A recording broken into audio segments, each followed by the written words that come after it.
प्रधानमंत्री ने अपने स्पीच में 15 अगस्त जो हमारे लिए इंडिपेंडेंस डे है, यौम आजादी है, आज 5 अगस्त को प्रधानमंत्री वजीर आजम ने इसको 15 अगस्त से मिला दिया।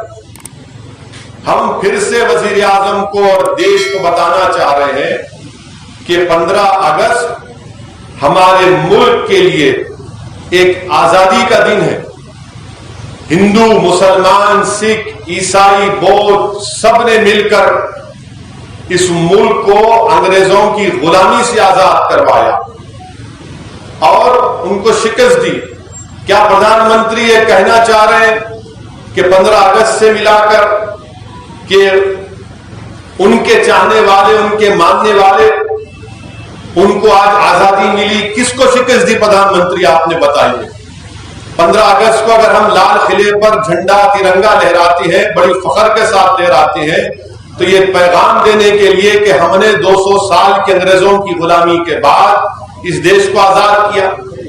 कैसे प्रधानमंत्री फ्रीडम फाइटर्स को, उनकी कुर्बानियों की आज तौहीन की कि आज के दिन को उन्होंने 15 अगस्त से मिला दिया।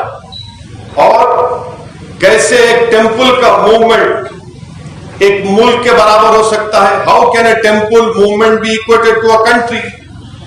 और आखिरी बात यह है, बल्कि लास्ट 2 बात, कि आज के इस फंक्शन में मैंने कहा कि ये हिंदू राष्ट्र और हिंदुत्व की कामयाबी का दिन इसलिए भी है, आरएसएस के चीफ वहां पर क्या कर रहे थे और आरएसएस के चीफ का वहां पर मौजूद रहना और उनका तकरीर में कहना कि आज का दिन एक न्यू इंडिया बनाया जा रहा है।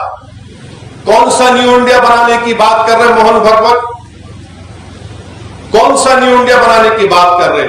वो न्यू इंडिया बनाने की बात कर रहे जो हिंदू राष्ट्र होगा, जहां पर माइनॉरिटीज को, खास तौर से मुसलमानों को सेकंड क्लास सिटीजन बनाया जाएगा और मुसलमानों की जिंदगी और मौत का फैसला अक्सरियती तबके के गुडविल पर होगा।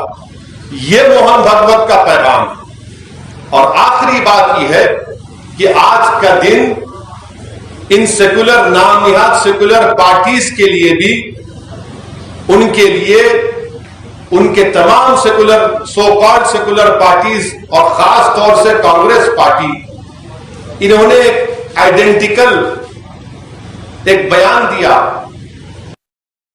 क्या दिया? कि ये आज का दिन एक सिंबल ऑफ ब्रदरहुड है, सिंबल ऑफ ब्रदरहुड है। मैं इन तमाम सेकुलर पार्टीज से, जो अपने आप को सेकुलर कहते हैं, और मैं तो कम्युनल नहीं हूं, पूरे भारत में अगर कोई कम्युनल है तो हम ही है, इसका मैं इकरार भी करता हूं। मैं इन तमाम सेकुलर पार्टीज से, कांग्रेस पार्टी से पूछना चाहता हूं कि आज का दिन कैसे ब्रदरहुड का सिंबल होगा, बताइए। जबकि ये राम मंदिर का मूवमेंट, हजारों की तादाद में भारत के सिटीजन्स की मौत हुई कम्युनल राइट्स में, यह मूवमेंट एक मस्जिद को शहीद कर दिया गया मूवमेंट में, फिर वहां पर मेकशिफ्ट टेंपल बना दिया गया कि इसको ब्रदरहुड कहते हैं आप। और क्या गुडविल, ब्रदरहुड उसी वक्त पैदा होगा जब इंसाफ होगा। जब इंसाफ नहीं होगा तो गुडविल, ब्रदरहुड कहां पैदा होगा? और मुझे तो आप अनइक्वल बना दिए मुसलमानों को, तो अनइक्वल कैसा ब्रदर होगा आपका, बताइए। ये 7 अहम पॉइंट्स मुझे आप तक बताना था कि बहुत से लोग मुझे फोन करके मुख्तलिफ मुल्क के मुकामात से, जिसमें बहुत से मजहब के लोग हैं, खास तौर से दलित और मुसलमान हैं, जो आज भी इस मुल्क के सेकुलरिज्म पर यकीन रखते हैं, वो मुझको फोन करके कह रहे कि साहब हम बड़े मायूस हैं, हम बड़े अपने आप को अकेला महसूस करते हैं। मैं उन तमाम से कहना चाह रहा हूं कि आपको हरगिज मायूस होने की जरूरत नहीं है, आपको हरगिज अकेला महसूस होने की जरूरत नहीं है। ये हुकूमत है जिसके प्रधानमंत्री नरेंद्र मोदी हैं, वो सेकुलरिज्म को खत्म करके हिंदू राष्ट्र की को कायम करना चाहते हैं, मगर हमको नाउम्मीद होने की जरूरत नहीं है।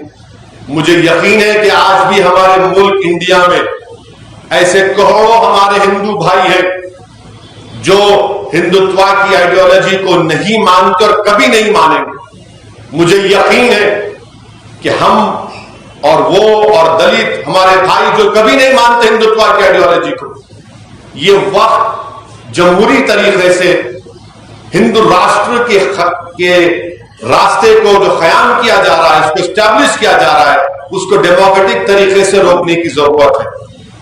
मैं इंडिया के हमारे इंडियन मुस्लिम से भी कहना चाह रहा हूं कि हरगिज मायूस होने की जरूरत नहीं है। हस्बुनल्लाह व निअमल वकील,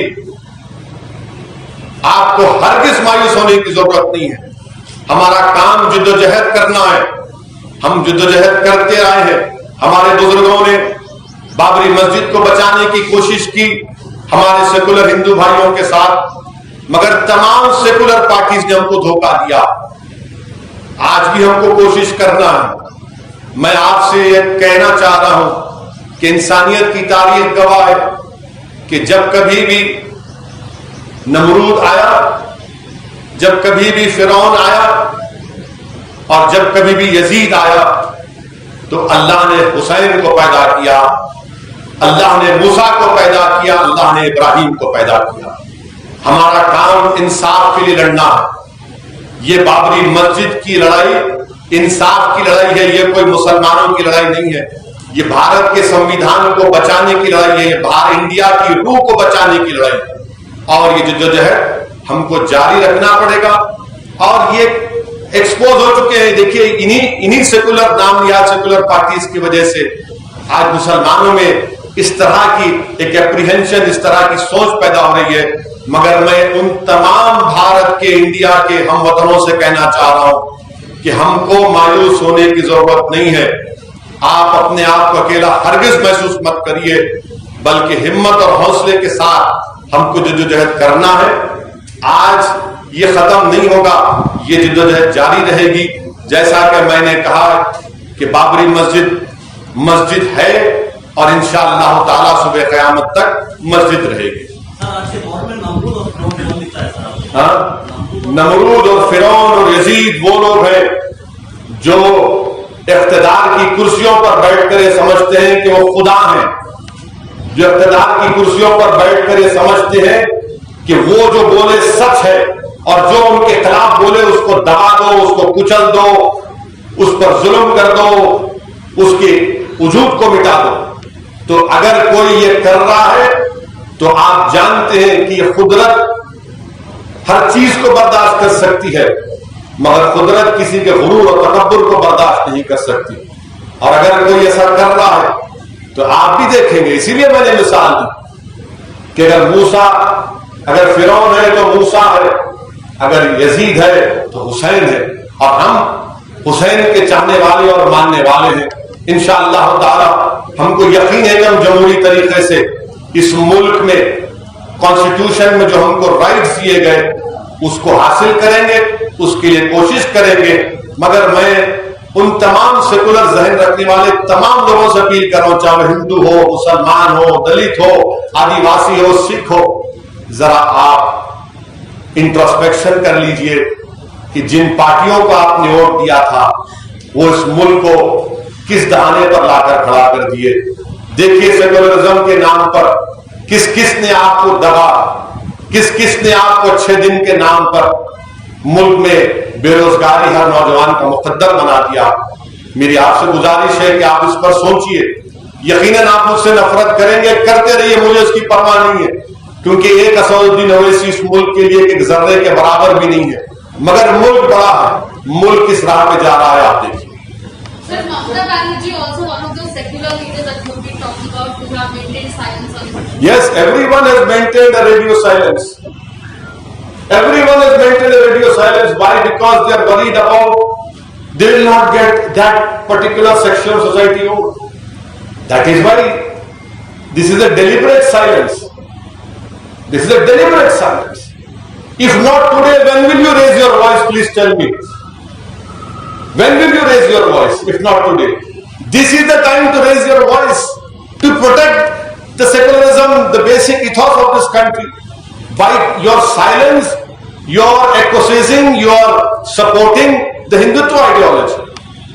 सर टॉप 3 नेम्स जिसका टेफ्लॉन हो गया ये बोल रहे हैं। हाँ, टॉप 3 लीडर्स जिनका लाइक अभी टेफ्लॉन हो गया है पूरों का इस हमाम में सब दंगे। Any top 3 names? नहीं, इस हमाम में सब दंगे। आप 3 कई को बोल रहे, मैं तो पूरों को बोल रहा हूं, सबका जुड़ गया। टेफ्लॉन तो बहुत ही सॉफ्ट वर्ड बोल रहे, मैं तो बोल रहा हमाम में सब दंगे हैं। और इंग्लिश की कहावत है ना, the emperor has no clothes. आज नरेंद्र मोदी वहां पर गए, एक कॉन्करर के रूप में गए हैं। ठीक है, टिक टाक नहीं होगा भाई। की बात बहुत सारी बातें सोशल मीडिया और अखबार में भी हो रही है, मंत्री को टारगेट किया जा रहा है। देखिए ऐसा है ना मेरे भाई, देखिए मेरे भाई, मेरे सुनिए मेरी बात को आप। जब CAA NPR NRC का चल रहा था, आप यही बात कर रहे थे, मजलिस के बारे में करे थे ना, आप यहीं पे करे थे। क्या हुआ वो, क्या हुआ बोलो? क्या हुआ ना, CM के पास गए, असेंबली में रेजोल्यूशन पास हुआ।